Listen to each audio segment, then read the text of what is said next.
स्वागत है PTC news विस्तार दर्शकों का। मैं हरप्रीत सिंह, तुम देख रहे हो गिलको प्रेजेंट्स विचार तकरार। एक अहम मुद्दे ते विचार चर्चा लेके एक बार फिर तो तुहाडे सामने हाजिर हाँ। सरकार बदल चुकी है, नवी सरकार है तो नवी सरकार के टनौर दे विच एक बार फिर तो एससी स्कॉलरशिप का मुद्दा उभरिया है। एक बार फिर तो वह जिन बोतल दे विचों बाहर आ चुका है। पोस्ट मैट्रिक स्कॉलरशिप का मुद्दा एक बार फिर तो सुर्खियां दे विच है। भगवंत मान सीएम भगवंत मान होरां ने आज ट्वीट करके ये जानकारी दी है कि सानू पता लगे कि पोस्ट मैट्रिक स्कॉलरशिप दे विच घोटाला होया, बच्चों के हक हकूक खोए गए ने, कुछ निजी संस्थावां नूं फायदा पहुंचाया गया, कुछ अफसरां ते लीडरां दी मिली भुगत दे नाल ये सब कुछ किया गया है। और असीं फाइलां चैक कर रहे हैं, जल्दी ही दोषियों नूं फड़ के अंदर करांगे। जिन्हां जिन्हां बच्चों का पैसा हजम किया है वो सारे पैसे कढावांगे उन्हां तों। तुहानूं दस दईए कि लंबे समय तो चलता आ रहा, पिछली सरकार वेले भी खासा रौला पिया सीगा। इत्थों तक कि एक मंत्री साहबान ते इल्जाम तक लगे रहे कि करोड़ों रुपए उन्होंने स्कॉलरशिप दे ढकार ले ते अजकल वो मंत्री साहब जेल दी सलाखां दे पिछे ने। हालांकि वो मुद्दा दूजा है, वो दूजे पासों पैसे ढकार गए, इस करके उन्होंने जेल दे विच रख दिता। इत्थे वारी कदों आती है इस ते नज़रां बणियां रहणगियां, पर वड्डा मुद्दा यह है कि हुण इसकी जांच एक बार फिर तो होण जा रही है। पोस्ट मैट्रिक स्कॉलरशिप घोटाले मामले का जिन एक बार फिर तो बाहर आ चुका है। एससी स्कॉलरशिप घोटाले मामले के एक्शन की तैयारी है पंजाब सरकार। मुख्यमंत्री भगवंत मान ने घोटाले संबंधी फाइलां मंगवाईयां ने। पिछली सरकार वेले जारी की गई राशि नाल संबंधित ये फाइलां मंगियां गईयां। जो दावा किया जा रहा है कि अनुसूचित जातियों के वजीफे वंडण दे विच 55.71 करोड़ रुपए का घोटाला होया है। निजी संस्थावां नूं 16.91 करोड़ रुपए गैर कानूनी ढंग नाल दिते जाण दा इल्जाम लगाया जा रहा है। तो दस दी कि 2019 के साधु सिंह धर्मसोत ते भी इस तरह के घोटाले के इल्जाम लगे सी। रिपोर्ट दे विच अनुसूचित जाति के वजीफे वंडण दे विच 55.71 करोड़ रुपए के घोटाले का इल्जाम लग्या। हालांकि केंद्रीय जांच ब्यूरो जो सानू जानकारी मिल रही है कि सीबीआई पहला ही इस घोटाले की जांच कर रही है। किन्नी को आस ते उम्मीद है कि इस दे विचों कोई निकल के सामने आएगा। हालांकि बीजेपी वालों इस गल की तारीफ की गई है और इस गल शलाघायोग किया गया। उन्होंने कहा कि जे भगवंत मान इस घोटाले का पर्दाफाश करते हैं, मुलजमां के खिलाफ कार्रवाई करते हैं, तो बीजेपी इसका स्वागत करेगी। जगजीत सिंह धूरी प्रधान ने joint association of private colleges के जैक के साथ मौजूद ने। इस दे नाल ही SR लद्दड़ साहब ने सबका IAS अफसर भी ने, अजकल बीजेपी के नाल जुड़े भी हुए हैं। बहुत बहुत स्वागत है दोवें मेहमानों का, क्योंकि ये समझना बड़ा जरूरी है कि वार वार जी घोटाले की गल की जाती है पिछलियां सरकारों तो चल रहा, ना कि पिछली कांग्रेस सरकार तो, बल्कि अकाली दल भाजपा सरकार तो ही मसला चलता आ रहा है। उस वक्त कांग्रेस इल्जाम लाती सी कि अकाली दल भाजपा सरकार के टनौर दे विच एक घोटाला होया, जदों अपनी सरकार आई तो एक घोटाला जग जाहिर नहीं कर पाए। हुण जदों वो चले गए तो आम आदमी पार्टी यह दावा कर रही है कि दोवां सरकारां वेले घोटाले हुए ने, जिसका पर्दाफाश असीं जल्द ही करांगे। धूरी साहब तो पहले सवाल लेना। धूरी साहब, एक बार फिर तो जिन बाहर आया, राहत है या फिक्र है? क्योंकि वो कह रहे हैं कि प्राइवेट संस्थावां पैसे ढकार गईयां अफसरां दे सहयोग नाल, मतलब थोड़े रातां दी नींद उड़ाणगे हुणे।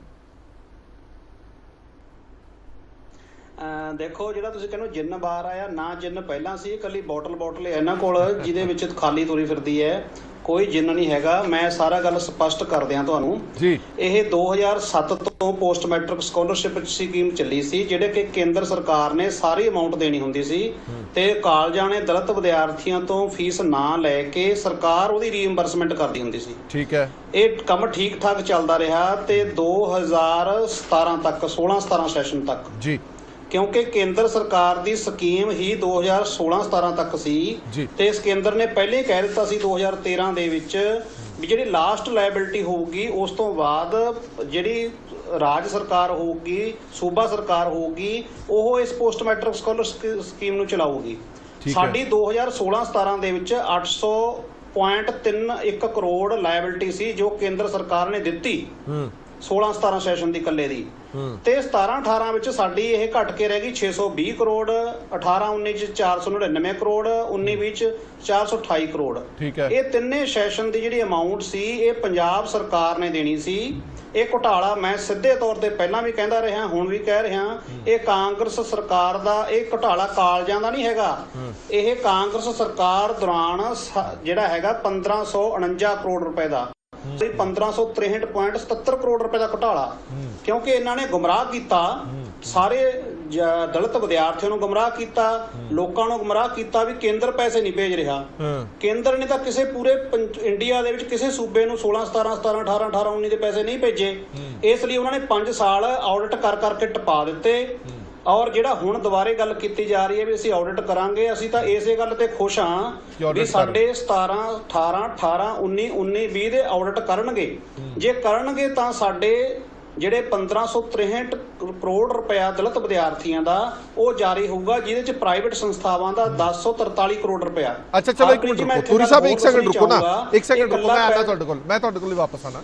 ਆਪਾਂ ਟਵੀਟ ਵੀ ਲੋਕਾਂ ਨੂੰ ਦਿਖਾ ਦਈਏ ਜਿਹੜਾ ਸੀਐਮ ਸਾਹਿਬ ਦਾ, ਜਿਹੜੀ ਤੁਹਾਡੀ ਗੱਲ ਤੇ ਸੀਐਮ ਸਾਹਿਬ ਦੀ ਗੱਲ ਕੰਟਰਾਡਿਕਸ਼ਨ ਹੈ, ਆਪਸ ਦੇ ਵਿੱਚ ਮੈਚ ਨਹੀਂ ਕਰਦੀ। ਭਗਵੰਤ ਮਾਨ ਕੀ ਕਹਿੰਦੇ ਨੇ, ਪਿਛਲੀ ਸਰਕਾਰ ਵੇਲੇ ਜਾਰੀ ਕੀਤੀ ਵਜੀਫਾ ਰਾਸ਼ੀ ਦੀਆਂ ਫਾਈਲਾਂ ਮੇਰੇ ਕੋਲ ਆਈਆਂ ਨੇ, ਪ੍ਰਾਈਵੇਟ ਅਦਾਰਿਆਂ ਨੂੰ, ਦੁਬਾਰਾ ਫਿਰ ਸੁਣ ਲਿਓ ਤੂਰੀ ਸਾਹਿਬ ਧਿਆਨ ਨਾਲ, ਪ੍ਰਾਈਵੇਟ ਅਦਾਰਿਆਂ ਨੂੰ ਦਿੱਤੇ ਫੰਡਾਂ ਦੇ ਵਿੱਚ ਗੜਬੜੀ ਵਿਖਾਈ ਦਿੱਤੀ ਹੈ, ਸਾਨੂੰ ਜਾਂਚ ਲਈ ਹੁਕਮ ਜਾਰੀ ਕਰ ਦਿੱਤੇ ਨੇ, ਸਾਡੇ ਐਸਸੀ ਵਿਦਿਆਰਥੀਆਂ ਦਾ ਭਵਿੱਖ ਦਾਅ ਤੇ ਲਾਉਣ ਵਾਲੇ ਦੋਸ਼ੀਆਂ ਦੇ ਖਿਲਾਫ ਜ਼ਰੂਰ ਕਾਰਵਾਈ ਕਰਾਂਗੇ, ਲੋਕਾਂ ਦੇ ਇੱਕ ਇੱਕ ਪੈਸੇ ਦਾ ਹਿਸਾਬ ਲਿਆ ਜਾਏਗਾ। ਸਿੱਧਾ ਇਲਜ਼ਾਮ ਹੈ ਪ੍ਰਾਈਵੇਟ ਅਦਾਰਿਆਂ ਨੂੰ ਜਾਰੀ ਕੀਤੇ ਗਏ ਫੰਡ ਜਿਨ੍ਹਾਂ ਦੇ ਵਿੱਚ ਬੇਨੀਮੀਆਂ ਪਾਈਆਂ ਗਈਆਂ ਨੇ, ਤੇ ਤੁਸੀਂ ਕਹਿ ਰਹੇ ਹੋ ਕਿ ਸਾਡਾ ਤਾਂ ਕੋਈ ਲੈਣਾ ਦੇਣਾ ਹੀ ਨਹੀਂ।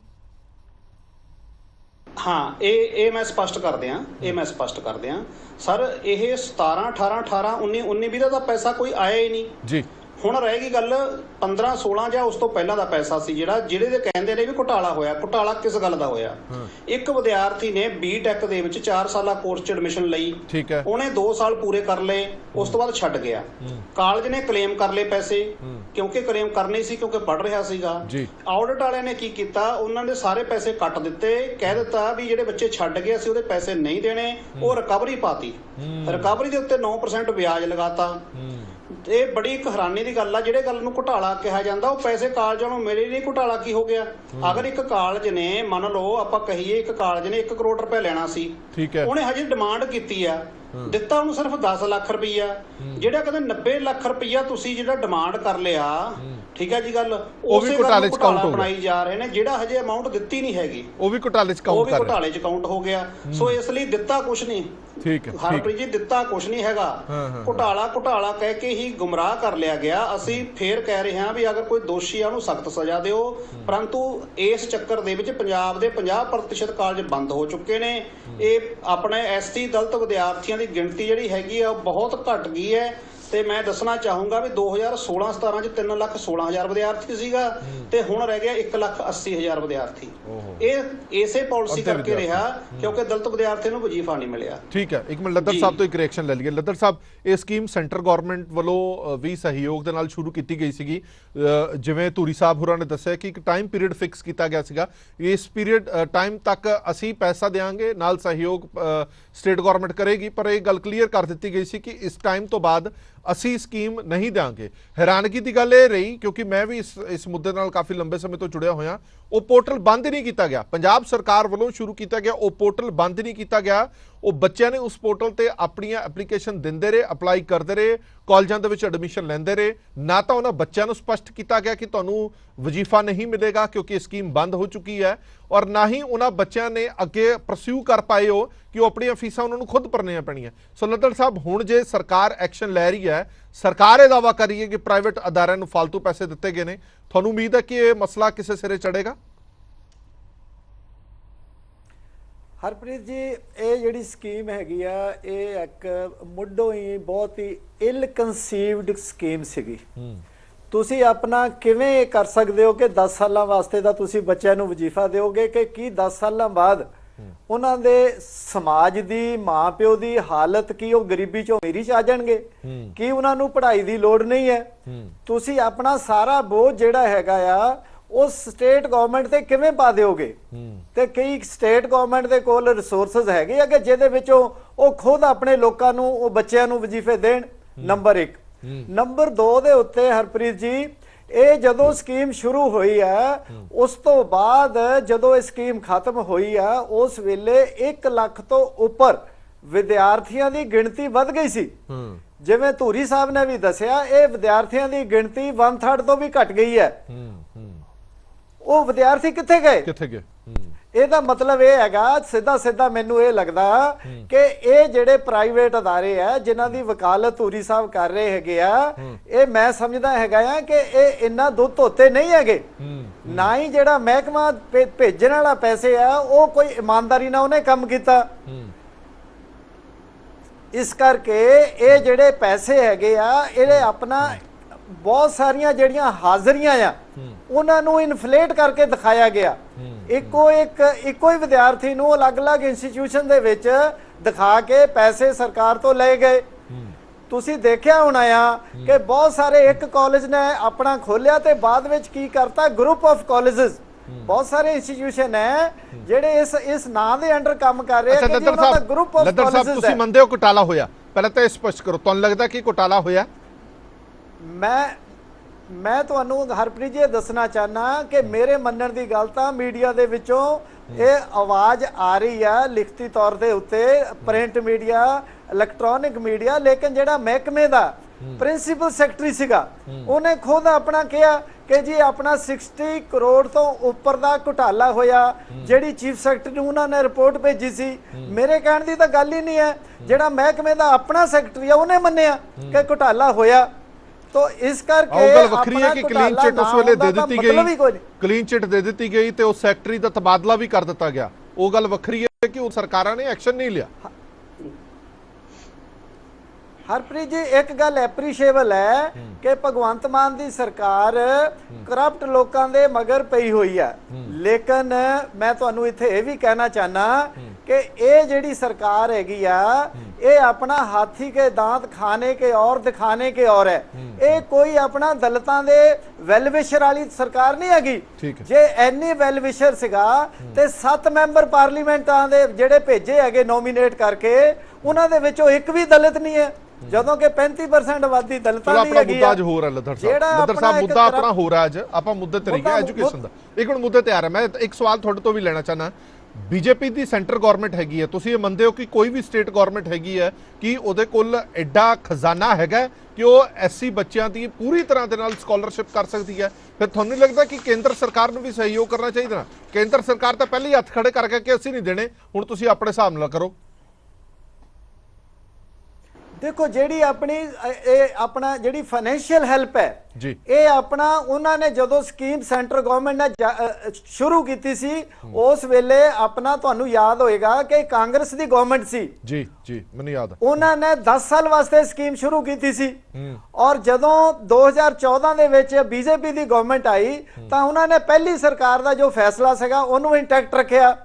चलते समय के दौरान तो उन्होंने स्कीम बंद नहीं की थी, हालांकि मैं इस गल के फेवर में हाँ कि यह स्कीम जी चंगी है और कंटिन्यू रहनी चाहिए है, लेकिन जेडियां स्टेट गवर्नमेंट्स है टू माई माइंड उन्होंने ध्यानदारी लागू नहीं कीतियां ते पैसा मिसअप्रोप्रिएट करने वाले पासे चल पईयां। और ये भी जानकारी हैगी है, जब तक मुझे जानकारी हैगी है कि कुछ स्टेट गवर्नमेंट इस स्कीम नू चंगी तरह चला रही ने, जिहदे विच सेंटर गवर्नमेंट ने अपना हिस्सा पाना बंद कर दिता, पर उसके बावजूद भी ये स्कीम सही तरीके नाल चल रही है। जे मैं गलत नहीं है तो राजस्थान दे विच स्कीम बड़े चज्जे तरीके नाल चल रही है, कुछ सूबा सरकारां इस स्कीम नू सही तरीके नाल चला रही ने। तुरी साहब ये कहंदे ने, तुहाडे सामने लद्दर साहब बैठे हुए ने कि दुध दे धोते नहीं है प्राइवेट कॉलेजेस वाले भी, कुछ ना कोई दाल दे विच काला तो है ही है, धुआं उठिया तो किते ना किते थोड़ी बहुती सुगबुगाहट किते ना किते कोई थोड़ी बहुती अग तो लगी होनी है। हाँ जी हाँ, देखो दाल च मैं तुहानू काला दस देना किन्ना ਜਿਹੜੇ ਸਾਡੇ ਪ੍ਰਾਈਵੇਟ ਸੰਸਥਾਵਾਂ ਦੀ ਦਾਲ ਚ ਕਾਲਾ ਜੀ ਉਹ ਤੁਸੀਂ ਕਹਿ ਲਓ ਫਿਰ ਵੀ 1043 ਕਰੋੜ ਰੁਪਏ ਦਾ ਜਿਹੜੇ ਅਸੀਂ 3 ਸਾਲ ਬੱਚੇ ਫ੍ਰੀ ਪੜਾਤੇ ਉਹ ਪੜ੍ਹ ਕੇ ਚਲੇ ਵੀ ਗਏ, ਅਸੀਂ ਉਹਨਾਂ ਤੋਂ 1 ਰੁਪਏ ਫੀਸ ਨਹੀਂ ਲਈ, ਉਹਨਾਂ ਦੇ ਐਗਜ਼ਾਮੀਨੇਸ਼ਨ ਫੀਸ ਵੀ ਆਪਦੇ ਕੋਲੋਂ ਭਰ ਦਿੱਤੀ। ਇਹ ਕਾਲਾ ਜਿਹੜੇ ਤੁਸੀਂ ਘੁਟਾਲਿਆਂ ਦੀ ਗੱਲ ਕਰਦੇ ਹੋ 16 ਕਰੋੜ ਰੁਪਏ ਦੀ ਗੱਲ ਕਰ ਰਹੇ ਹੋ ਜੀ, ਉਹ ਕਿਸੇ ਕਾਲਜ ਦੇ ਖਾਤੇ ਚਲੇ ਗਏ ਮੰਨ ਲਓ, ਜੇ ਤਾਂ ਉਸ ਕਾਲਜ ਦਾ ਕੋਈ ਸਰਕਾਰ ਵੱਲੋਂ ਬਕਾਇਆ ਨਹੀਂ ਰਹਿੰਦਾ 50 ਕਰੋੜ ਰੁਪਈਆ ਨਹੀਂ ਰਹਿੰਦਾ ਜਾਂ 1 ਕਰੋੜ ਰੁਪਈਆ ਨਹੀਂ ਰਹਿੰਦਾ ਜਾਂ ਕਿੰਨਾ ਵੀ ਰਹਿੰਦਾ ਨਹੀਂ, ਫਿਰ ਤਾਂ ਘੁਟਾਲਾ ਹੋ ਗਿਆ। ਜਦ ਤੁਸੀਂ ਉਸ ਕਾਲਜ ਦਾ ਤਾਂ ਦੇਣਾ ਤੁਸੀਂ ਮੰਨ ਲਓ ਆਪਾਂ ਕਹਿ ਦਈਏ 100 ਕਰੋੜ ਰੁਪਈਆ, ਤੁਸੀਂ 15 ਕਰੋੜ ਰੁਪਈਆ ਉਹਦੇ ਖਾਤੇ 'ਚ ਸਪੋਜ਼ ਕਰ ਲਓ ਪਾ ਦਿੱਤਾ ਤਾਂ ਘੁਟਾਲਾ ਕਾਹਦਾ ਹੋ ਗਿਆ। ਸੋ ਇਸ ਲਈ ਇਹ ਘੁਟਾਲੇ ਦੇ ਦੇਖੋ ਮੈਂ ਪ੍ਰਾਈਵੇਟ ਸੰਸਥਾਵਾਂ ਦਾ ਯੋਗਦਾਨ ਦੱਸਦਾ। 2007 ਤੋਂ ਲੈ ਕੇ 2017 ਤੱਕ ਚਲਾਈ ਸਕੀਮ ਸਰਕਾਰ ਨੇ, 2017 ਤੋਂ ਲੈ ਕੇ 2020 ਤੱਕ ਅਸੀਂ ਚਲਾਈ ਆ ਸਕੀਮ। ਸਾਨੂੰ 1 ਰੁਪਈਆ ਕੇਂਦਰ ਸਰਕਾਰ ਨੇ ਨਹੀਂ ਦਿੱਤਾ, 1 ਰੁਪਈਆ ਸਾਨੂੰ ਪੰਜਾਬ ਸਰਕਾਰ ਨੇ ਨਹੀਂ ਦਿੱਤਾ। ਵਿਦਿਆਰਥੀਆਂ ਦੇ ਐਗਜ਼ਾਮੀਨੇਸ਼ਨ ਫੀਸਾਂ ਅਸੀਂ ਭਰੀਆਂ। ਹੁਣ ਘੁਟਾਲਾ ਮੈਂ ਤੁਹਾਨੂੰ ਦੱਸਦਾ ਵੀ ਕਿਹੜਾ ਘੁਟਾਲੇ ਦੀ ਗੱਲ ਕਰਦੇ ਨੇ। ਬੀਐਡ ਦੀ ਫੀਸ ਸਾਡੀ 68000 ਰੁਪਈਆ ਹੈ। ਇਹਨਾਂ ਨੇ ਆਪਦਾ ਬਜਟ ਘਟਾਉਣ ਵਾਸਤੇ ਕਿਉਂਕਿ ਕਾਂਗਰਸ ਸਰਕਾਰ ਨੂੰ ਪਤਾ ਸੀ ਵੀ ਅਸੀਂ 17 ਤੋਂ ਲੈ ਕੇ 20 ਤੱਕ ਇਹ ਸਕੀਮ ਅਸੀਂ ਔਨ ਕਰਨੀ ਆ, ਉਹਨਾਂ ਨੇ ਚਲਾਕੀ ਕੀਤੀ। ਉਹ ਕਹਿੰਦੇ ਜੀ ਅਸੀਂ ਤੁਹਾਨੂੰ ਪੋਸਟ ਮੈਟ੍ਰਿਕ ਸਕਾਲਰਸ਼ਿਪ ਸਰਕਾਰੀ ਫੀਸਾਂ ਜਿੰਨਾ ਦੇਵਾਂਗੇ। ਸਰਕਾਰੀ ਫੀਸ ਹੈਗੀ 16,000, ਉਹ ਜਿਹੜੀ 16,000 ਤੇ 68,000 ਦਾ ਡਿਫਰੈਂਸ ਸੀ, ਸਾਡੇ ਤੇ ਰਿਕਵਰੀਆਂ ਪਾਤੀਆਂ, ਅਣਦਿੱਤੀ ਅਮਾਉਂਟ ਦੀਆਂ ਰਿਕਵਰੀਆਂ ਪਾਤੀਆਂ। ਨਾ ਸਾਨੂੰ 68,000 ਦਿੱਤਾ, ਨਾ ਸਾਨੂੰ 16,000 ਦਿੱਤਾ, ਤੇ ਕਾਲਜਾਂ ਵੱਲ ਰਿਕਵਰੀਆਂ ਕੱਢਤੀਆਂ ਜੀ ਤੁਹਾਡੇ ਕੋਲ 68,000 ਦੀ ਰਿਕਵਰੀ ਆ ਕਿਉਂਕਿ ਤੁਸੀਂ 68,000 ਮੰਗਿਆ ਸੀ। ਇਹਦੇ ਤੁਹਾਡੇ ਤੇ ਵਿਆਜ ਇੰਨਾ ਬਣ ਗਿਆ। ਜੇ ਇਸ ਦੀ ਪੜਤਾਲ ਹੋ ਜੇ ਚੰਗੀ ਤਰ੍ਹਾਂ ਤਾਂ ਪੂਰੀ ਕਾਂਗਰਸ ਸਰਕਾਰ 'ਚ ਦੋਸ਼ੀ ਨਿਕਲੂਗੀ, ਸਾਰੇ ਅਫਸਰ ਦੋਸ਼ੀ ਨਿਕਲਣਗੇ। ਕਾਲਜ ਤਾਂ ਹੋ ਸਕਦਾ ਕੋਈ ਇੱਕਾ ਦੁੱਕਾ ਦੋਸ਼ੀ ਨਿਕਲੇ, ਔਰ ਜੇ ਕੋਈ ਕਾਲਜ ਦੋਸ਼ੀ ਨਿਕਲੂਗਾ, ਕਾਲਜ ਕੋਈ ਉੱਥੇ ਕੋਈ ਬਕਸੇ 'ਚ ਤਾਂ ਪੈਸੇ ਪਏ ਨਹੀਂ ਸੀ ਜਿਹੜਾ ਚੱਕ ਲਿਆਇਆ, ਉਹ ਕਿਸੇ ਅਧਿਕਾਰੀ ਨੇ ਪਾਏ, ਕਿਸੇ ਮੰਤਰੀ ਸਾਹਿਬਾਨ ਨੇ ਪਾਏ। ਅਸੀਂ ਤਾਂ ਕਹਿੰਦੇ ਆ ਵੀ ਇਸ ਦੀ ਪੜਤਾਲ ਹੋਵੇ, ਪਰ ਪੜਤਾਲ ਦੇ ਚੱਕਰ ਦੇ ਵਿੱਚ ਤੁਰੀ ਸਾਹਿਬ ਇੱਕ ਸਵਾਲ ਦਾ ਜਵਾਬ, ਇੱਕ ਐਲੀਗੇਸ਼ਨ ਜਿਹੜਾ ਲੱਦੜ ਸਾਹਿਬ ਨੇ ਲਗਾਇਆ ਉਹਦੇ ਤੇ ਸਪਸ਼ਟੀਕਰਨ ਜ਼ਰੂਰ ਚਾਹੁੰਦੇ ਆ ਕਿ ਬੜੀਆਂ ਚਰਚਾਵਾਂ ਇਹ ਰਹੀਆਂ ਕਿ ਇੱਕ ਬੱਚਾ ਕਈ ਕਾਲਜਾਂ ਦੇ ਵਿੱਚ ਐਨਰੋਲਮੈਂਟ ਰਹੀ ਉਹਦੀ, ਇਹ ਦਿਖਾਇਆ ਗਿਆ ਕਿ ਇਹ ਬੱਚਾ ਸੰਗਰੂਰ ਵੀ ਪੜ੍ਹ ਰਿਹਾ, ਇਹ ਬੱਚਾ ਗੁਰਦਾਸਪੁਰ ਵੀ ਪੜ੍ਹ ਰਿਹਾ, ਪਠਾਨਕੋਟ ਵੀ ਪੜ੍ਹ ਰਿਹਾ। ਦੂਜਾ ਸਵਾਲ ਵੀ ਲੈ ਲਓ, ਪਿਕ ਐਂਡ ਚੂਜ਼ ਦੀ ਵਰਤੋਂ ਵੀ ਕੀਤੀ ਗਈ। ਇਲਜ਼ਾਮ ਲੱਗੇ ਨੇ ਕਿ ਕਈ ਕਾਲਜਸ ਨੂੰ ਜਿਹੜਾ ਪਿਕ ਐਂਡ ਚੂਜ਼ ਕੀਤਾ ਗਿਆ ਕਿ ਇਸ ਕਾਲਜ ਨੂੰ ਪੈਸਾ ਦੇ ਦਿਓ, ਇਹਨੂੰ ਨਾ ਦਿਓ, ਇਹਨੂੰ ਦਿਓ, ਇਹਨੂੰ ਨਾ ਦਿਓ। ਹਰਪ੍ਰੀਤ ਜੀ ਦੇਖੋ, ਹਰਪ੍ਰੀਤ ਜੀ ਮੇਰੀ ਬੇਨਤੀ ਸੁਣੋ। ਜਿਹੜੀ ਗੱਲ ਤੁਸੀਂ ਕਹਿ ਰਹੇ ਹੋ ਵੀ ਇੱਕ ਬੱਚਾ 2 ਜਾਂ 3 ਥਾਵਾਂ ਤੇ ਦਾਖਲ ਹੋ ਗਿਆ, ਇਹ ਜਦੋਂ ਸਕੀਮ ਚੱਲੀ ਸੀ 2007 ਦੇ ਵਿੱਚ, ਉਸ ਸਾਲ ਸਮੱਸਿਆ ਆਈ ਸੀ ਕਿਉਂਕਿ ਉਦੋਂ ਆਧਾਰ ਕਾਰਡ ਨਾਲ ਲਿੰਕਡ ਨਹੀਂ ਸੀਗਾ। ਅਗਰ ਕੋਈ ਬੱਚਾ ਹਰਿਆਣੇ ਦਾ ਸੀ, ਉਹਨੇ ਪੰਜਾਬ ਦੇ ਵਿੱਚ ਐਡਮਿਸ਼ਨ ਲੈ ਲਈ, ਉਹਨੇ ਪਹਿਲਾਂ ਕਿਤੇ ਆਰਜੀ ਉੱਥੇ ਲਈ, ਮੰਨ ਸਕਦਾ ਵੀ ਉਸ ਦੌਰਾਨ ਦੇ ਵਿੱਚ ਕੋਈ ਇਹੋ ਜਿਹੀ ਚੀਜ਼ ਵਾਪਰੀ ਹੋਊਗੀ। ਇਹਦੀ ਵੀ ਕਮੀ ਜਿਹੜੀ ਸਰਕਾਰ ਦੀ ਹੈ। ਉਸ ਤੋਂ ਬਾਅਦ ਤਾਂ ਆਧਾਰ ਕਾਰਡ ਨਾਲ ਲਿੰਕਡ ਹੋ ਗਿਆ ਸੀ, ਪੂਰੇ ਇੰਡੀਆ ਦੇ ਵਿੱਚ ਬੱਚਾ ਇੱਕ ਥਾਂ ਤੇ ਦਾਖਲ ਹੋ ਸਕਦਾ ਸੀ। ਲੱਦੜ ਸਾਹਿਬ ਬਹੁਤ ਪੁਰਾਣੀ ਗੱਲ ਕਰਦੇ ਨੇ, 2007-8 ਦੀ ਗੱਲ ਕਰ ਰਹੇ ਨੇ। ਜਿਹੜੇ ਸਾਲਾਂ ਦੇ ਆਪਾਂ ਆਡਿਟਾਂ ਦੀ ਗੱਲ ਕਰ ਰਹੇ ਹਾਂ, 2012, 13, 14, 15, 19, 20 ਤੱਕ ਇਹੋ ਜਿਹਾ ਇੱਕ ਵੀ ਕੇਸ ਨਹੀਂ ਹੈਗਾ ਕਿਉਂਕਿ ਆਧਾਰ ਕਾਰਡ ਨਾਲ ਲਿੰਕਡ ਸੀਗਾ ਇਹ ਪ੍ਰੋਗਰਾਮ। ਸੋ ਇਹ ਇਲਜ਼ਾਮ ਜਿਹੜਾ ਹੈਗਾ ਬਿਲਕੁਲ ਗਲਤ ਆ। ਜੇ ਕੋਈ ਇਹੋ ਜਿਹਾ ਹੋਊ ਤਾਂ FIR ਕਰਾਓ, ਉਹਨੂੰ ਅੰਦਰ ਕਰੋ। ਅਗਰ ਇੱਕ ਬੱਚਾ 2 ਕਾਲਜਾਂ ਵਿੱਚ ਪੜ੍ਹ ਰਿਹਾ ਤੇ ਇਸ ਤੋਂ ਵੱਡਾ ਕ੍ਰਾਈਮ ਕੀ ਹੋ ਸਕਦਾ ਜੀ, ਜੇ ਉਸਨੇ 2 ਥਾਂ ਤੇ ਕਲੇਮ ਕਰ ਲਿਆ। ਇਹ ਸਕੀਮ ਇਸ ਤਰ੍ਹਾਂ ਦਾ ਕੁਝ ਨਹੀਂ ਹੈਗਾ। ਇਹ ਪਹਿਲਾਂ ਕਿਸੇ ਟਾਈਮ 2007-8 ਦੇ ਵਿੱਚ ਪ੍ਰੋਬਲਮ ਆਈ ਸੀ। ਉਹ ਤੁਰੀ ਸਾਹਿਬ ਹੁਣ ਪ੍ਰਾਈਵੇਟ ਕਾਲਜਸ ਦਾ ਕਿੰਨਾ ਪੈਸਾ ਬਕਾਇਆ ਖੜਾ ਹੈ ਸਰਕਾਰਾਂ ਵੱਲ? ਕਿਉਂਕਿ ਸ਼੍ਰੋਮਣੀ ਗੁਰਦੁਆਰਾ ਪ੍ਰਬੰਧਕ ਕਮੇਟੀ ਦੇ ਵੀ ਕਈ ਕਾਲਜਸ ਨੇ, ਉਹ ਵੀ ਕਹਿੰਦੇ ਨੇ ਕਿ ਸਾਡਾ ਸਾਰਾ ਬਜਟ ਗੜਬੜਾਇਆ ਪਿਆ ਕਿਉਂਕਿ ਸਰਕਾਰਾਂ ਨੇ ਐਸਸੀ ਸਕਾਲਰਸ਼ਿਪ ਦੇ ਤਹਿਤ ਜਿਹੜਾ ਪੈਸਾ ਆਉਣਾ ਸੀ ਉਹ ਦਿੱਤਾ ਨਹੀਂ ਸਾਨੂੰ। ਸਰ ਮੇਰੀ ਬੇਨਤੀ ਸੁਣੋ, 2007 ਤੋਂ ਲੈ ਕੇ 17 ਤੱਕ ਸਕੀਮ ਪੂਰੀ ਚੱਲੀ, ਕੇਂਦਰ ਤੋਂ ਪੂਰਾ ਪੈਸਾ ਆਉਂਦਾ ਰਿਹਾ। ਕਾਂਗਰਸ ਸਰਕਾਰ ਦੇ ਮਨ 'ਚ 17-16 ਦੇ ਸ਼ਰਾਰਤ ਆ ਗਈ। ਉਹਨਾਂ ਨੂੰ ਪਤਾ ਸੀਗਾ ਵੀ 17-18 ਤੋਂ ਅਸੀਂ ਚਲਾਉਣੀ ਹੈ ਸਕੀਮ। ਉਹਨਾਂ ਨੇ ਲਾਸਟ ਬਜਟ ਘਟਾਉਣ ਦੀ ਕੋਸ਼ਿਸ਼ ਕੀਤੀ। ਘਟਾਇਆ ਕਿਵੇਂ? ਉਹ ਇਸ ਤਰ੍ਹਾਂ ਘਟਾਇਆ ਵੀ ਅਸੀਂ ਫੀਸਾਂ ਘੱਟ ਦਿਖਾ ਦਈਏ, ਸਰਕਾਰੀ ਫੀਸਾਂ ਜਿੰਨੇ ਦੇਵਾਂਗੇ। ਉਹ ਗੱਲ ਚੱਲੀ ਨਹੀਂ ਇਹਨਾਂ ਦੀ। ਉਸ ਤੋਂ ਬਾਅਦ ਮੈਂ ਦੱਸਣਾ ਇੱਥੇ ਵੀ ਚਾਹੂੰਗਾ, 2020-21 ਤੋਂ ਦੁਬਾਰੇ ਕੇਂਦਰ ਨੇ ਫੇਰ ਸਕੀਮ ਆਪਦੇ ਵੱਲੋਂ ਲੈ ਲਈ। ਇਹ ਹੁਣ ਇਸ ਟਾਈਮ ਚੱਲ ਰਹੀ ਹੈ ਸਕੀਮ। ਇਹ ਕੇਂਦਰ ਵੱਲੋਂ 40% ਸਟੇਟ ਗਵਰਨਮੈਂਟ ਨੇ ਪਾਉਣਾ ਹੁੰਦਾ, 60% ਹੁਣ ਦੇ ਰਹੀ ਹੈ ਕੇਂਦਰ। 2 ਸਾਲ ਤੋਂ ਫੇਰ ਸਕੀਮ ਠੀਕ ਚੱਲ ਰਹੀ ਹੈ। 2000 ਜਿਹੜਾ ਤੁਸੀਂ ਸਵਾਲ ਮੈਨੂੰ ਪੁੱਛਿਆ, ਮੈਂ ਦੱਸ ਦਿਆਂ ਤੁਹਾਨੂੰ, 2017, 18, 18, 19, 19, 20 ਦਾ ਪ੍ਰਾਈਵੇਟ ਸੰਸਥਾਵਾਂ ਦਾ ਬਕਾਇਆ ਹੈਗਾ ਜੀ 1084.9 ਕਰੋੜ। ਸਰਕਾਰੀ ਸੰਸਥਾਵਾਂ ਦਾ ਬਕਾਇਆ ਹੈਗਾ 218 ਕਰੋੜ। ਤੇ ਬੱਚਿਆਂ ਦਾ ਮੇਨਟੇਨੈਂਸ ਫੰਡ ਵੀ ਦੱਸਦਾ, ਬੱਚਿਆਂ ਨੂੰ ਜਿਹੜਾ ਮਿਲਣਾ ਹੁੰਦਾ ਉਹ ਪ੍ਰਾਈਵੇਟ ਸੰਸਥਾਵਾਂ ਦਾ 142 ਕਰੋੜ ਤੇ ਸਰਕਾਰੀ ਸੰਸਥਾਵਾਂ ਦਾ 102 ਕਰੋੜ। ਕੁੱਲ ਜਾਣੀ ਕਿ ਆਪਾਂ ਜੇ ਕਹੀਏ 1563.77 ਕਰੋੜ ਰੁਪਈਆ ਤਾਂ 3 ਸੈਸ਼ਨ ਦਾ ਜਿਹੜਾ ਸਟੇਟ ਗਵਰਨਮੈਂਟ ਨੇ ਦੇਣਾ ਸੀ, ਉਹਦੇ ਵਿੱਚੋਂ 1 ਰੁਪਈਆ ਵੀ ਨਹੀਂ ਮਿਲਿਆ। ਤਾਂ ਘਪਲਾ ਸਟੇਟ ਗਵਰਨਮੈਂਟ ਨੇ ਕੀਤਾ ਜਾਂ ਕਾਲਜਾਂ ਨੇ ਕੀਤਾ? ਪਹਿਲਾਂ 1563 ਕਰੋੜ ਦੀ ਕੋਈ ਗੱਲ ਨਹੀਂ ਕਰਦਾ।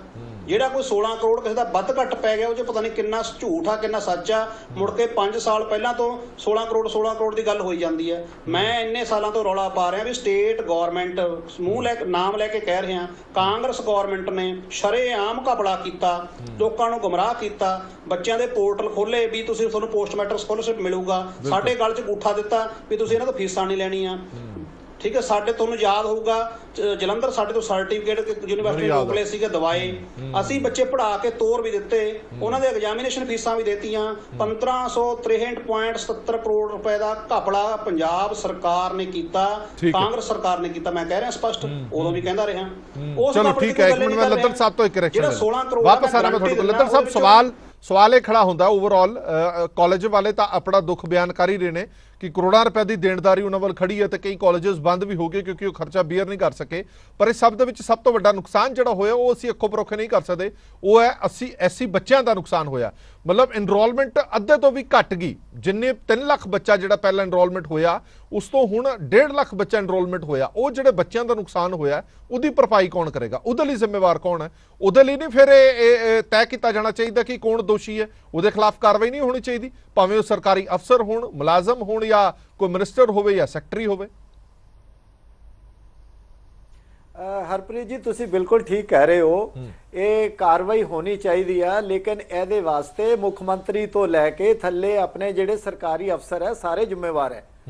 ਜਦੋਂ ਇਹ ਜਿਹੜੇ ਸਕਾਲਰਸ਼ਿਪ ਦਾ ਪੋਰਟਲ ਖੁੱਲਾ ਰੱਖਣ ਦੀ ਤੁਸੀਂ ਗੱਲ ਕੀਤੀ ਹੈ, ਪੋਰਟਲ ਜਦੋਂ ਸਕੀਮ ਬੰਦ ਹੋ ਗਈ ਤਾਂ ਪੋਰਟਲ ਬੰਦ ਕਿਉਂ ਨਹੀਂ ਕੀਤਾ ਗਿਆ ਕਿ ਭਈ ਹੋਰ ਪੈਸੇ ਨਹੀਂ ਮਿਲਨੇ?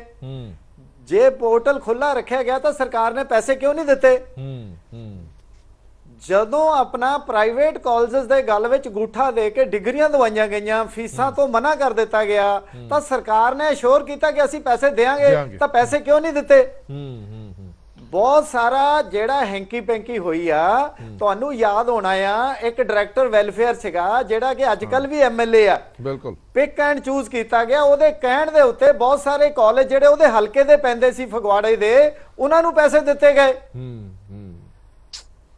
ਤੇ ਆਪਣੇ ਪਿਕ ਐਂਡ ਚੂਜ਼ ਕਰਕੇ, ਮਤਲਬ ਤੁਸੀਂ ਇੱਕ ਜਿਹੜੀ ਸਰਕਾਰ ਹੈ ਇਦਾਂ ਥੋੜੀ ਚੱਲਦੀ ਹੈ ਕਿ ਇਸ ਕਾਲਜ ਨੂੰ ਦੇ ਦਿਓ, ਇਸ ਕਾਲਜ ਨੂੰ ਨਾ ਦਿਓ। ਕੀ ਆਪਣਾ ਕੋਈ ਵੀ ਬੰਦਾ ਪ੍ਰਾਈਵੇਟ ਜਾਂ ਸਰਕਾਰੀ ਇਹ ਦਿਲ ਤੇ ਹੱਥ ਰੱਖ ਕੇ ਕਹਿ ਸਕਦਾ ਆ ਕਿ ਇੱਕ ਵੀ ਪੜਤਾਲ ਕੀਤੀ ਹੋਵੇ ਸਰਕਾਰ ਨੇ? ਚਲੋ ਲੱਦਰ ਸਾਹਿਬ, ਹੁਣ ਤੁਸੀਂ ਕਿਸ ਤਰ੍ਹਾਂ ਦੀ ਪੜਤਾਲ ਦੀ ਡਿਮਾਂਡ ਕਰਦੇ ਹੋ? ਕਿਸ ਤਰ੍ਹਾਂ ਦੀ ਤੁਹਾਨੂੰ ਲੱਗਦਾ ਕਿ ਜਾਂਚ ਹੋਣੀ ਚਾਹੀਦੀ ਹੈ? ਦੇਖੋ, ਜਿਹੜਾ ਪੈਸਾ ਸਹੀ ਗਿਆ ਜਾਂ ਗਲਤ ਗਿਆ ਉਹਦੀ ਤਾਂ ਸਾਰਾ ਕੁਝ ਰਿਕਾਰਡ ਤੇ ਹੈ। ਇੱਕ ਪਾਸੇ ਆਪਣਾ ਟੀਮ ਬੈਠ ਜਾਵੇ, ਆਪਣਾ ਜਿਨ੍ਹਾਂ ਕਾਲਜਾਂ ਨੂੰ ਗਿਆ ਉਹਨਾਂ ਦਾ ਇੱਕ ਫਿਜ਼ੀਕਲੀ ਵੈਰੀਫਿਕੇਸ਼ਨ ਕਰ ਲਓ ਕਿ ਕਿਹੜੇ ਬੱਚੇ ਪੜ੍ਹ ਕੇ ਗਏ ਆ, ਕਿਹੜੇ ਨਹੀਂ ਗਏ ਆ, ਕਿੰਨੇ ਗਏ ਆ, ਕੀ ਉਹ ਵਾਕਿਆ ਹੀ ਉਹਨਾਂ ਨੂੰ ਸਕਾਲਰਸ਼ਿਪ ਮਿਲਿਆ ਕਿ ਨਹੀਂ ਮਿਲਿਆ। ਇਹ ਤਾਂ ਇੱਕ ਹਫ਼ਤੇ ਦਾ ਕੰਮ ਹੈ।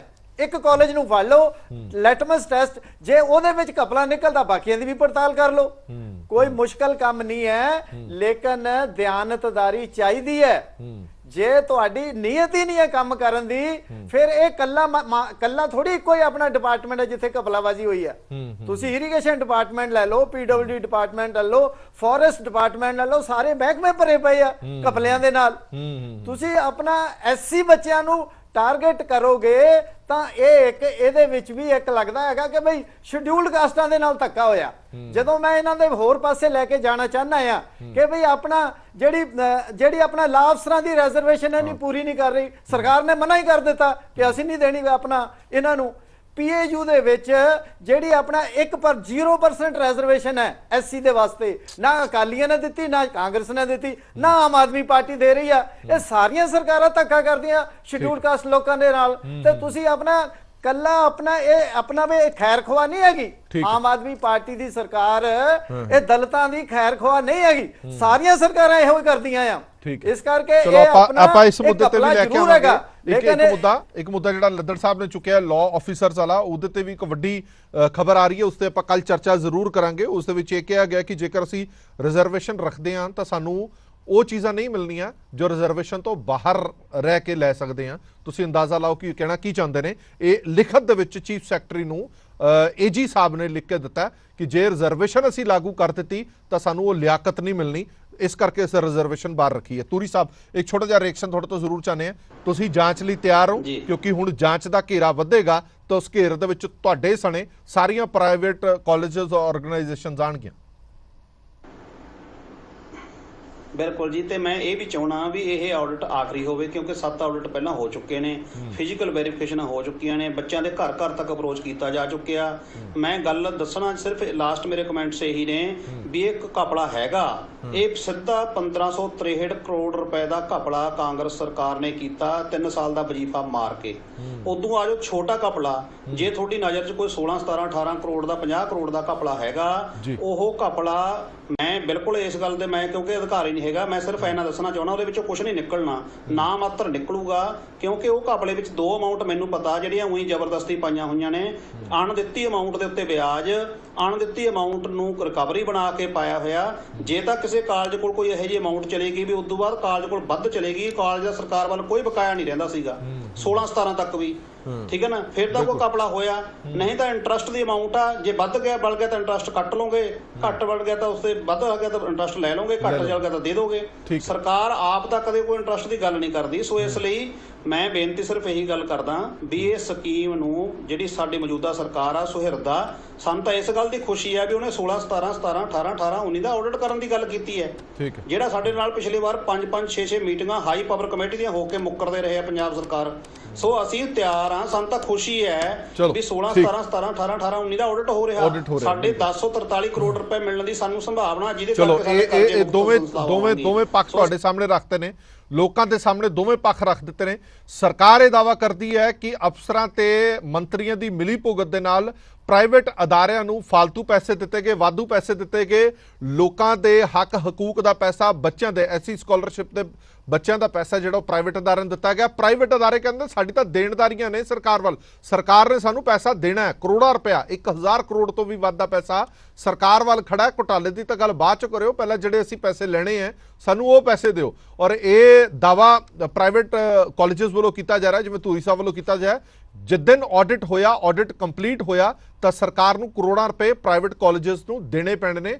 ਲੈਣ ਦੀ ਤਾਂ ਨੌਬਤ ਬੜੀ ਦੂਰ ਦੀ ਗੱਲ ਹੈ। ਹੁਣ ਇਹ ਦਾਅਵੇ ਕਿੰਨੇ ਕੁ ਸੱਚੇ ਸਾਬਤ ਹੋਣਗੇ ਆਡਿਟ ਤੋਂ ਬਾਅਦ ਹੀ ਪਤਾ ਲੱਗੇਗਾ। ਬਹੁਤ ਬਹੁਤ ਧੰਨਵਾਦ ਦੋਵੇਂ ਮਹਿਮਾਨਾਂ ਦਾ। ਇੱਕ ਛੋਟੇ ਜਿਹੇ ਬ੍ਰੇਕ ਲਈ ਆਪਾਂ ਰੁਕ ਰਹੇ ਹਾਂ। ਬ੍ਰੇਕ ਤੋਂ ਬਾਅਦ ਇੱਕ ਹੋਰ ਅਹਿਮ ਮੁੱਦੇ ਤੇ ਚਰਚਾ ਕਰਾਂਗੇ। ਉਹ ਅਹਿਮ ਮੁੱਦਾ ਆਮ ਲੋਕਾਂ ਦੇ ਨਾਲ ਜੁੜਿਆ ਹੋਇਆ, ਖੱਜਲ ਖੁਆਰੀ ਦੇ ਨਾਲ ਜੁੜਿਆ ਹੋਇਆ। ਅੱਜ ਇੱਕ ਵਾਰ ਫਿਰ ਤੋਂ ਪੂਰੇ ਪੰਜਾਬ ਦੇ ਵਿੱਚ 2 ਘੰਟੇ ਦੇ ਲਈ ਪੀਆਰਟੀਸੀ, ਪਨਬੱਸ ਤੇ ਪੰਜਾਬ ਰੋਡਵੇਜ਼ ਦੀਆਂ ਬੱਸਾਂ ਦਾ ਚੱਕਾ ਜਾਮ ਕਰ ਦਿੱਤਾ ਗਿਆ। ਕਿਉਂ ਕੀਤਾ ਗਿਆ ਉਹ ਵੀ ਦੱਸਾਂਗੇ। ਔਰ ਇੱਕ ਹੋਰ ਨਵੇਕਲੀ ਗੱਲ ਜਿਹੜੀ ਹੈ ਮੌਜੂਦਾ ਸਰਕਾਰ ਵੱਲੋਂ ਟੈਂਡਰ ਰਾਹੀਂ ਕੱਢ ਕੇ ਕੀਤੀ ਗਈ ਹੈ, ਕੀ ਉਹ ਗੱਲ, ਉਸ ਤੇ ਵੀ ਚਰਚਾ ਕਰਾਂਗੇ। ਬਣੇ ਰਹੋ ਪੀਟੀਸੀ ਨਿਊਜ਼ ਨਾਲ। ਤਾਂ ਇੱਕ ਹੋਰ ਅਹਿਮ ਮੁੱਦੇ ਤੇ ਵਿਚਾਰ ਚਰਚਾ ਲੈ ਕੇ ਤੁਹਾਡੇ ਸਾਹਮਣੇ ਹਾਜ਼ਰ ਹਾਂ। ਮੁੱਦਾ ਇਹ ਹੈ ਕਿ ਭਾਵੇਂ ਸਰਕਾਰਾਂ ਬਦਲ ਗਈਆਂ ਨੇ, ਧਰਨੇ ਵਾਲੀਆਂ ਥਾਵਾਂ ਬਦਲ ਗਈਆਂ ਨੇ, ਪਰ ਨਹੀਂ ਬਦਲੇ ਤਾਂ ਉਹ ਬੇਰੁਜ਼ਗਾਰ ਮੁਲਾਜ਼ਮ ਜਾਂ ਕੱਚੇ ਮੁਲਾਜ਼ਮ ਜਿਹੜੇ ਸਮੇਂ-ਸਮੇਂ ਦੀਆਂ ਸਰਕਾਰਾਂ ਤੇ ਧਰਨੇ ਪ੍ਰਦਰਸ਼ਨ ਕਰਦੇ ਰਹੇ ਨੇ। ਬੇਸ਼ੱਕ ਨਵੀਂ ਸਰਕਾਰ ਨੇ ਇਹ ਦਾਅਵਾ ਕੀਤਾ ਸੀ, ਇਹ ਵਾਅਦਾ ਕੀਤਾ ਸੀਗਾ, ਨਾ ਕੋਈ ਮੁਲਾਜ਼ਮ ਕੱਚਾ ਰਹਿਣ ਦੇਣਾ, ਨਾ ਕੋਈ ਬੇਰੁਜ਼ਗਾਰ ਰਹਿਣ ਦੇਣਾ, ਇਹ ਸਾਰਿਆਂ ਨੂੰ ਅਸੀਂ ਪੱਕੀਆਂ ਨੌਕਰੀਆਂ ਦੇਵਾਂਗੇ। ਪਰ ਇਹ ਗੱਲ ਤੇ ਖਰਾ ਹਾਲੇ ਤੱਕ ਸਰਕਾਰ ਨਹੀਂ ਉਤਰ ਪਾਈ, ਜਿਸ ਕਰਕੇ ਵਾਰ-ਵਾਰ ਕੱਚੇ ਮੁਲਾਜ਼ਮਾਂ ਨੂੰ ਤੇ ਬੇਰੁਜ਼ਗਾਰਾਂ ਨੂੰ ਧਰਨੇ ਪ੍ਰਦਰਸ਼ਨ ਕਰਨੇ ਪੈ ਰਹੇ ਨੇ। ਹਾਲ ਹੀ ਦੇ ਵਿੱਚ ਸੰਗਰੂਰ ਦੇ ਵਿੱਚ ਅਧਿਆਪਕਾਂ ਵੱਲੋਂ ਧਰਨਾ ਪ੍ਰਦਰਸ਼ਨ ਕੀਤਾ ਗਿਆ, ਲਾਠੀ ਚਾਰਜ ਹੋਇਆ। ਆਮੋ ਸਾਹਮਣੇ ਹੋਈਆਂ ਦੋਵੇਂ ਧਿਰਾਂ, ਭਾਵੇਂ ਉਹ ਪੁਲਿਸ ਹੋਵੇ, ਇਧਰਲੇ ਪਾਸੇ ਅਧਿਆਪਕ ਹੋਣ। ਤੇ ਅੱਜ ਪੰਜਾਬ ਦੇ ਵਿੱਚ ਖੱਜਲ ਖੁਆਰ ਹੋਣਾ ਪਿਆ ਯਾਤਰੀਆਂ ਨੂੰ। ਦਰਅਸਲ ਪੰਜਾਬ ਰੋਡਵੇਜ਼, ਪੀਆਰਟੀਸੀ ਅਤੇ ਪਨਬੱਸ ਦੇ ਕੱਚੇ ਮੁਲਾਜ਼ਮਾਂ ਵੱਲੋਂ 2 ਘੰਟੇ ਦੇ ਲਈ ਜੰਦਰੇ ਮਾਰ ਦਿੱਤੇ ਗਏ ਬੱਸ ਸਟੈਂਡ ਨੂੰ, ਜਿਸ ਕਰਕੇ ਲੋਕ ਖਾਸੇ ਖੱਜਲ ਖੁਆਰ ਹੋਏ। ਹੁਣ ਸਵਾਲ ਇਹ ਪੈਦਾ ਹੁੰਦਾ ਹੈ ਕਿ ਇਹ ਲੋਕ ਕਿਉਂ ਇਦਾਂ ਧਰਨੇ ਪ੍ਰਦਰਸ਼ਨ ਕਰਦੇ ਨੇ ਜਾਂ ਵਾਰ-ਵਾਰ ਲੋਕਾਂ ਨੂੰ ਖੱਜਲ ਕਿਉਂ ਕਰਦੇ ਨੇ। ਦਰਅਸਲ ਇਹਨਾਂ ਦੀ ਡਿਮਾਂਡ ਇਹ ਹੈ, ਡਿਮਾਂਡ ਵੀ ਕਾਦੀ ਹੈ, ਕਹਿੰਦੇ ਕਿ ਪਹਿਲਾਂ ਤਾਂ ਸਾਡੀਆਂ ਤਨਖਾਹਾਂ ਟਾਈਮ ਤੇ ਦਿੱਤੀਆਂ ਜਾਣ, ਤਨਖਾਹਾਂ ਜਿਹੜੀਆਂ ਉਹ ਟਾਈਮ ਤੇ ਨਹੀਂ ਮਿਲ ਰਹੀਆਂ। ਪਿਛਲੀਆਂ ਸਰਕਾਰਾਂ ਨੇ ਇਹ ਦਾਅਵਾ ਕੀਤਾ ਸੀਗਾ ਕਿ ਅਸੀਂ ਤੁਹਾਨੂੰ ਪੱਕਾ ਕਰ ਦਾਂਗੇ, ਪਰ ਉਹ ਨਹੀਂ ਕਰ ਪਾਈਆਂ।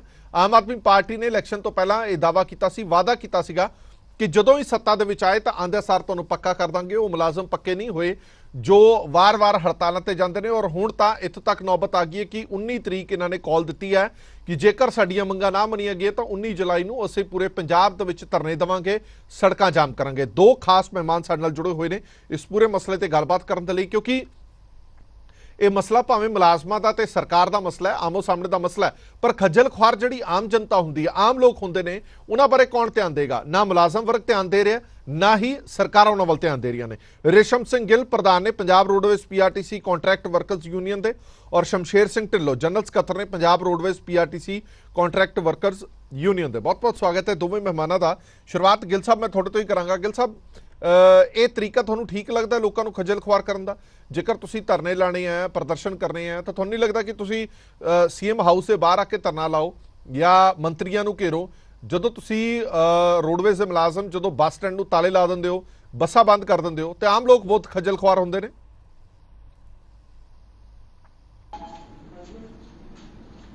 ਹਰਪ੍ਰੀਤ ਜੀ ਪਹਿਲਾਂ ਤਾਂ ਇਹ ਕਹਿਣਾ ਚਾਹਾਂਗਾ ਜਿਹੜਾ ਤੁਸੀਂ ਕਹਿ ਰਹੇ ਹੋ ਤਾਲੇ ਲਾ ਦਿੰਦੇ, ਅਸੀਂ ਕੋਈ ਤਾਲੇ ਨਹੀਂ ਲਾਏ ਗੇਟਾਂ ਨੂੰ ਜੀ। ਦੂਸਰੀ ਗੱਲ ਇਹ ਆ ਕਿ ਅਸੀਂ ਜਦੋਂ ਰੋਸ ਦੇ ਵਜੋਂ ਅਸੀਂ ਵੱਧ ਤੋਂ ਵੱਧ ਆਪਣੇ ਕੰਮ ਛੱਡ ਕੇ ਬੈਠ ਸਕਦੇ ਹਾਂ।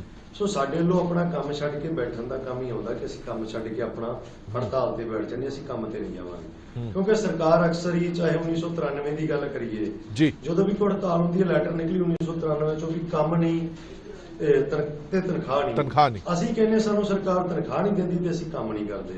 ਸੋ ਇਹ ਸਾਡਾ ਵਾਜਬ ਜਿਹਾ, ਜਿਵੇਂ ਸਰਕਾਰ ਕਹਿੰਦੀ ਕੰਮ ਨਹੀਂ ਤੇ ਤਨਖਾਹ ਨਹੀਂ, ਜਦੋਂ ਹੜਤਾਲ ਕਰਦੇ ਹੋ ਸਾਡੀ ਤਨਖਾਹ ਕੱਟ ਲੈਂਦੇ ਆ। ਹੁਣ ਸਰਕਾਰ ਸਾਨੂੰ ਤਨਖਾਹ ਨਹੀਂ ਦੇ ਰਹੀ ਤੇ ਅਸੀਂ ਆਪਣਾ ਕੰਮ ਛੱਡਤਾ। ਸੋ 2 ਘੰਟੇ ਵਾਸਤੇ ਅਸੀਂ ਆਪਣਾ ਕੰਮ ਛੱਡ ਕੇ ਬੈਠੇ ਸੀ।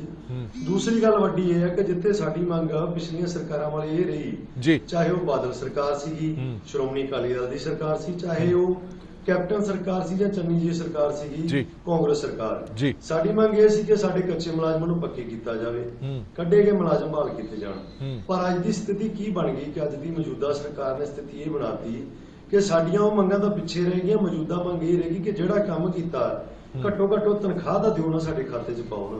ਉਹ ਤਨਖਾਹ ਲਈ ਵੀ ਸੰਘਰਸ਼ ਕਰਨਾ ਪੈ ਰਿਹਾ। ਬਾਨੇ ਕੀ ਘੜੇ ਜਾ ਰਹੇ ਅਫਸਰਾਂ ਵੱਲੋਂ। ਅੱਛਾ ਗਿੱਲ ਸਾਹਿਬ, ਕਿੰਨੀ ਡਿਲੇ ਚੱਲ ਰਹੀ ਹੈ ਤੁਹਾਡੀ ਸੈਲਰੀ? ਤਨਖਾਹ ਕਦੋਂ ਦੀ ਨਹੀਂ ਮਿਲੀ ਜਾਂ ਟਾਈਮ ਤੇ ਕਿਉਂ ਨਹੀਂ ਦਿੱਤੀ ਜਾ ਰਹੀ? ਕਿਉਂਕਿ ਤੁਸੀਂ ਵਾਰ-ਵਾਰ ਮੰਗ ਤਾਂ ਤੁਸੀਂ ਰੱਖਦੇ ਹੀ ਹੋਵੋਗੇ ਚੇਅਰਮੈਨ ਸਾਹਿਬ ਕੋਲ ਜਾਂ ਆਪਣੇ ਅਫਸਰਾਂ ਦੇ ਕੋਲ, ਤਨਖਾਹ ਕਿਉਂ ਲੇਟ ਹੋ ਰਹੀ ਹੈ? ਬਿਲਕੁਲ ਜੀ, ਹਰ ਮਹੀਨੇ ਸਾਡੀ ਸੈਲਰੀ ਜਿਹੜੀ ਆ ਲਗਭਗ 1-2 ਤਰੀਕ ਨੂੰ ਆਉਣੀ ਬਣਦੀ, ਕਿਉਂਕਿ 20 ਤਰੀਕ ਨੂੰ ਸਾਡੀ ਜਿਹੜੀ ਆ ਮਾਸਟਰ ਰੋਲ ਬਣ ਕੇ ਚਲੇ ਜਾਂਦਾ ਤੇ ਸੈਲਰੀ 1-2 ਤਰੀਕ ਤੱਕ 10 ਦਿਨ ਲੱਗ ਕੇ ਆ ਜਾਂਦੇ ਸੀ। ਪਰ ਇਸ ਵਾਰ ਕੀ ਹੋ ਰਿਹਾ ਕਿ ਪਿਛਲੇ ਮਹੀਨੇ ਵੀ 20 ਤਰੀਕ ਆ ਗਈ, ਅਗਲੀ 20 ਨੂੰ, ਯਾਨੀ ਕਿ 1 ਮਹੀਨਾ ਬੀਤਣ ਦੇ ਬਾਅਦ ਤਨਖਾਹ ਆਈ। ਸੋ ਹੁਣ ਵੀ ਉਹੀ ਕੰਡੀਸ਼ਨ ਆ ਗਈ ਕਿ 20 ਆਉਣ ਵਾਲੀ ਆ, ਅੱਜ 13-14 ਤਰੀਕ ਹੋ ਗਈ ਆ। ਸੋ ਡਿਲੇ ਦਾ ਕਾਰਨ ਦੱਸ ਰਹੇ ਕਿ ਜਿਹੜੇ ਫ੍ਰੀ ਸਫਰ ਸਹੂਲਤਾਂ ਦੇ ਪੈਸੇ ਆ, ਪੇਮੈਂਟ ਆ, ਉਹ ਸਰਕਾਰ ਤੋਂ ਬਾਲ ਇਸਤਰੀ ਵਿਭਾਗ ਤੋਂ ਆਉਣੇ ਹੁੰਦੇ ਆ ਸਾਡੇ ਵਿਭਾਗਾਂ ਨੂੰ, ਕਿਉਂਕਿ ਪਨਬਸ ਵੀ ਇੱਕ ਕਾਰਪੋਰੇਸ਼ਨ ਦੇ ਰੂਪ ਚੱਲਦੀ ਆ ਜਿਹੜੇ ਆਪਣੇ ਪੱਧਰ ਤੇ ਚਲਾਈ ਜਾਂਦੀ ਆ, ਤੇ ਪੀਆਰਟੀਸੀ ਵੀ। ਇਹਨਾਂ ਨੂੰ ਕੋਈ ਸਰਕਾਰ ਵੱਲੋਂ ਸਰਕਾਰੀ ਖਜ਼ਾਨੇ ਚੋਂ ਨਾ ਤਾਂ ਡੀਜ਼ਲ ਨਾ ਸੈਲਰੀਆਂ। ਸੋ ਉਹ ਪੈਸੇ ਜਿਹੜੇ ਉਹ 6 ਮਹੀਨਿਆਂ ਦੇ ਪੈਂਡਿੰਗ ਚੱਲ ਰਹੇ ਆ। 6 ਮਹੀਨਿਆਂ ਦੇ ਪੈਸੇ ਸਰਕਾਰ ਸਾਡੇ ਵਿਭਾਗਾਂ ਨੂੰ ਦੇ ਨਹੀਂ ਰਹੀ, ਜਿੰਦੀ ਵਜ੍ਹਾ ਨਾਲ ਸਾਡੀ ਸੈਲਰੀ ਡਿਲੇ ਹੋਣ ਦਾ ਜਿਹੜਾ ਰੌਲਾ ਵਾ, ਉਹ ਸਾਡੇ ਟਰਾਂਸਪੋਰਟ ਮੰਤਰੀ ਜੀ ਵੀ ਕਹਿ ਰਹੇ ਕਿ ਡਿਲੇ ਤਾਂ ਹੋ ਰਹੀ ਹੈ। ਸਾਡੀ ਤਾਂ ਸਿੱਧੀ ਮੰਗ ਹੈ ਸਰਕਾਰ ਤੋਂ ਕਿ ਜੇ ਫ੍ਰੀ ਸਫਰ ਸਹੂਲਤਾਂ ਦਿੱਤੀਆਂ ਤੇ ਉਹਨਾਂ ਦੀ ਜਿਹੜੀ ਬਣਦੀ ਪੇਮੈਂਟ ਹੈ ਉਹ ਵਿਭਾਗਾਂ ਨੂੰ ਕਿਉਂ ਨਹੀਂ ਦੇ ਰਹੇ?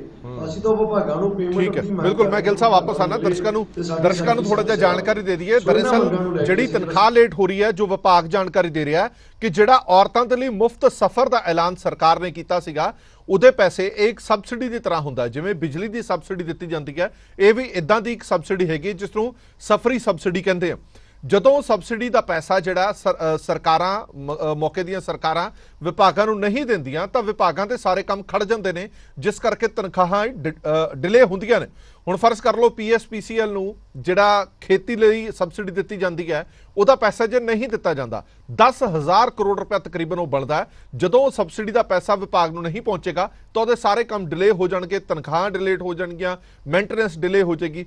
ਸੇਮ ਇਸੇ ਤਰ੍ਹਾਂ ਇਸ ਵਿਭਾਗ ਦਾ ਵੀ ਹੈਗਾ ਕਿ ਫ੍ਰੀ ਜਿਹੜਾ ਬੱਸ ਸਫ਼ਰ ਕੀਤਾ ਗਿਆ, ਔਰਤਾਂ ਨੂੰ ਫ੍ਰੀ ਬੱਸ ਸਫ਼ਰ ਦਿੱਤਾ ਜਾਂਦਾ ਹੈ, ਉਹਦਾ ਪੈਸਾ ਕਿਸੇ ਕਾਰਪੋਰੇਸ਼ਨ, ਕਿਸੇ ਯੂਨੀਅਨ ਨੇ ਨਹੀਂ ਦੇਣਾ, ਉਹ ਪੈਸਾ ਦੇਣਾ ਸਰਕਾਰ ਨੇ। ਜਦੋਂ ਸਰਕਾਰ ਉਹ ਪੈਸਾ ਡਿਲੇ ਕਰਦੀ ਹੈ, ਜਦੋਂ ਸਰਕਾਰ ਉਹ ਕਾਰਪੋਰੇਸ਼ਨ, ਉਹ ਵਿਭਾਗ ਨੂੰ ਪੈਸਾ ਨਹੀਂ ਦਿੰਦੀ, ਉਸ ਕਰਕੇ ਸਾਰੇ ਕੰਮ ਨੇ ਜਿਹੜੇ ਉਹ ਡਿਲੇ ਹੋ ਜਾਂਦੇ ਨੇ। ਸ਼ਮਸ਼ੇਰ ਸਿੰਘ ਢਿੱਲੋਂ ਸਾਹਿਬ, ਤੁਹਾਨੂੰ ਲੱਗਦਾ ਹੈ ਕਿ ਜੇਕਰ ਅਸੀਂ ਉਹ ਸਬਸਿਡੀ ਦਾ ਪੈਸਾ ਨਹੀਂ ਦੇ ਸਕਦੇ, ਜੇਕਰ ਤੁਹਾਡੇ ਕੋਲ ਖਜ਼ਾਨੇ ਦੇ ਵਿੱਚੋਂ ਪੈਸਾ ਹੀ ਨਹੀਂ ਹੈਗਾ, ਤਾਂ ਸੋਚ ਸਮਝ ਕੇ ਅਨਾਉਂਸਮੈਂਟ ਕਰਨਾ ਚਾਹੀਦਾ, ਸੋਚ ਸਮਝ ਕੇ ਅਜਿਹੀਆਂ ਸਕੀਮਾਂ ਲਾਂਚ ਕਰਨੀਆਂ ਚਾਹੀਦੀਆਂ ਨੇ, ਕਿਉਂਕਿ ਉਸ ਦਾ ਖਮਿਆਜ਼ਾ ਡਿਪਾਰਟਮੈਂਟ, ਵਿਭਾਗ ਕਿਉਂ ਭੁਗਤੇ, ਮੁਲਾਜ਼ਮ ਕਿਉਂ ਭੁਗਤਣ, ਸਰਕਾਰ ਭੁਗਤੇ ਜਿਸ ਨੇ ਐਲਾਨ ਕੀਤਾ।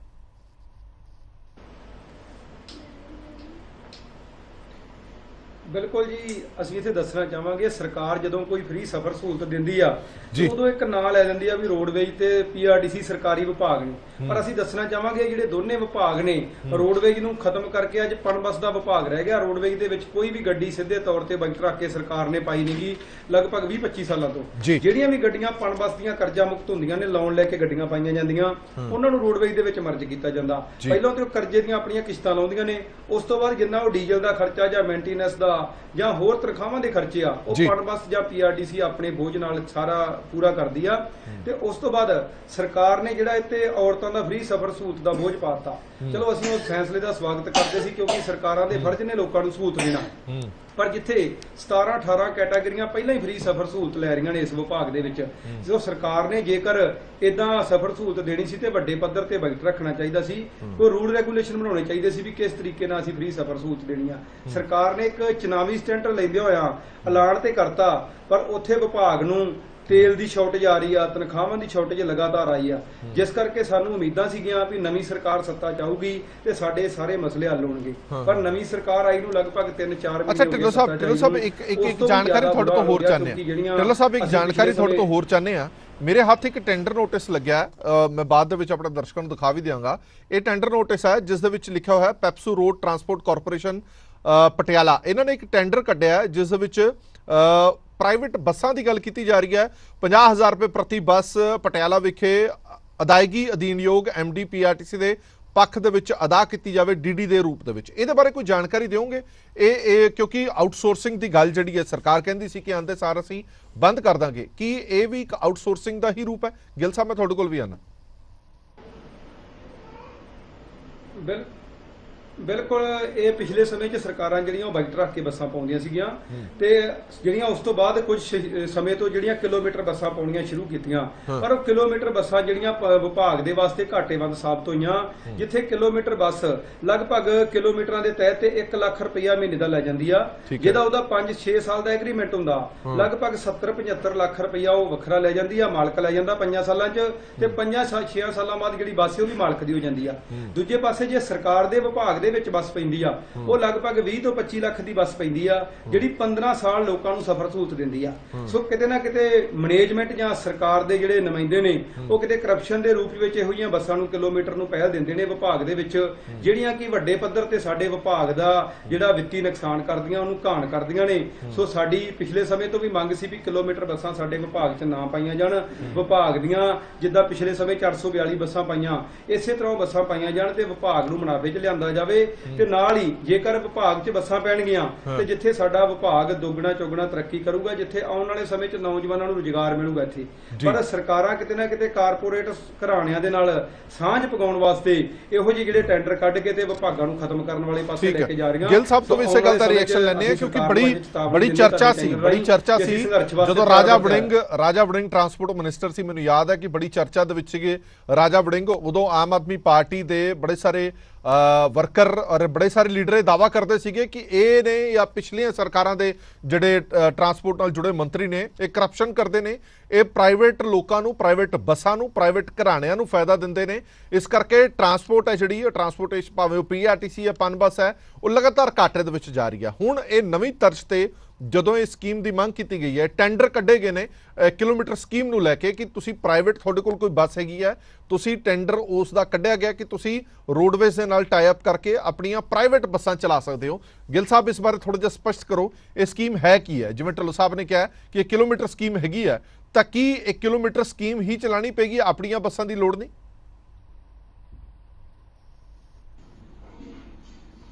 ਦੇਖੋ ਜੀ, ਅਸੀਂ ਪਹਿਲਾਂ ਵੀ ਜਥੇਬੰਦੀ ਵੱਲੋਂ ਇਸ ਦਾ ਵਿਰੋਧ ਕਰਦੇ ਆਏ ਹਾਂ ਜੀ। ਜਿਹੜੀ ਕਿਲੋਮੀਟਰ ਸਕੀਮ ਬੱਸ ਹੈ ਉਹਦੇ ਬਾਰੇ ਜਾਣਕਾਰੀ ਦੇ ਦਈਏ ਕਿ ਪ੍ਰਾਈਵੇਟ ਮਾਲਕ ਦੀ ਬੱਸ ਆ।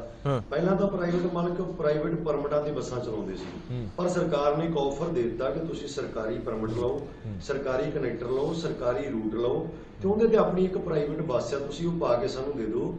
ਉਸ ਬੱਸ ਤੋਂ ਅਸੀਂ ਤੁਹਾਨੂੰ ਸਰਕਾਰੀ ਖਜ਼ਾਨੇ ਚੋਂ ਨੋਟ ਕੱਢ ਕੇ ਦਵਾਂਗੇ, ਨੋਟ ਕਢਵਾਉਣ ਵਾਲੀ ਮਸ਼ੀਨ ਲਾ ਲਓ। ਕਹਿਣ ਤੋਂ ਭਾਵ ਕਿ ਪਹਿਲਾਂ 1 ਕਿਲੋਮੀਟਰ ਦੇ 6 ਰੁਪਏ 90 ਪੈਸੇ ਅਸੀਂ ਦਿੰਦੇ ਸੀ ਉਹਨਾਂ ਨੂੰ। ਪਿਛਲੇ ਸਮੇਂ ਜਿਹੜੇ ਟੈਂਡਰ ਅਸੀਂ ਰੱਦ ਕਰਾਏ ਜਾਂ ਬੱਸਾਂ ਰੋਡ ਵਿੱਚ ਬੰਦ ਕਰਾਈਆਂ।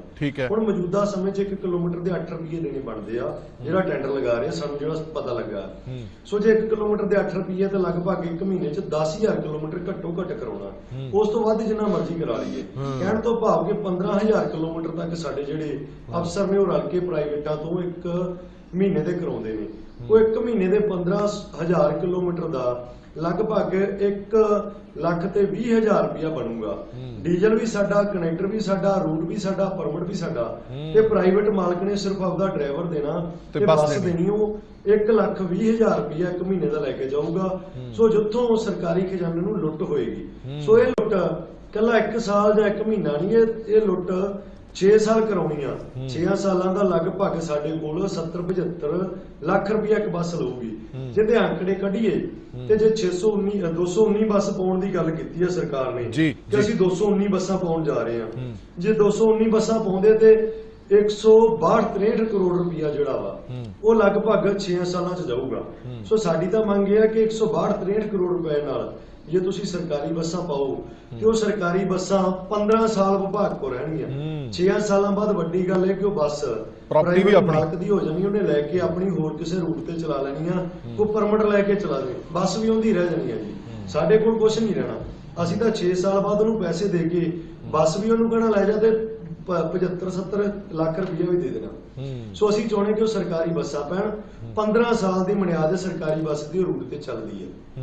ਸੋ ਜੇ ਉਹ ਬੱਸ ਮਿਲੇਗੀ, ਸਰਕਾਰੀ ਬੱਸ ਹੋਏਗੀ, ਰੂਟ ਵੀ ਹੋਏਗਾ ਤੇ ਉਹਦੇ ਆਮਦਨ ਵੀ ਸਰਕਾਰ ਨੂੰ ਹੋਏਗੀ, ਸਰਕਾਰ ਦੇ ਕੋਲ ਰਹੇਗੀ। ਨਾਲ ਦੀ ਨਾਲ ਨੌਜਵਾਨਾਂ ਠੀਕ ਹੈ ਗਿੱਲ ਸਾਹਿਬ ਹੁਣ ਅੱਗੇ ਦੀ ਰਣਨੀਤੀ ਕੀ ਹੈ? ਤੁਸੀਂ 19 ਜੁਲਾਈ ਦੀ ਕਾਲ ਦਿੱਤੀ ਹੈ ਕਿ 19 ਜੁਲਾਈ ਨੂੰ ਤੁਸੀਂ ਪੰਜਾਬ ਬੰਦ ਕਰੋਗੇ, ਸੜਕਾਂ ਰੋਕੋਗੇ, ਉਹਦੇ ਬਾਰੇ ਥੋੜਾ ਸਪਸ਼ਟੀਕਰਨ ਦਿਓ। ਸਰਕਾਰ ਤੱਕ ਪਹੁੰਚ ਕੀਤੀ ਹੈ, ਕੋਈ ਮੀਟਿੰਗ ਹੋਣ ਦੇ ਅਸਾਰ ਹੈਗੇ ਜਾਂ ਸਰਕਾਰ ਵੱਲੋਂ ਕੋਈ ਭਰੋਸਾ ਦਿਵਾਇਆ ਗਿਆ ਕਿ ਤੁਹਾਡੀਆਂ ਤਨਖਾਹਾਂ ਹੁਣ ਟਾਈਮ ਤੇ ਦੇਵਾਂਗੇ?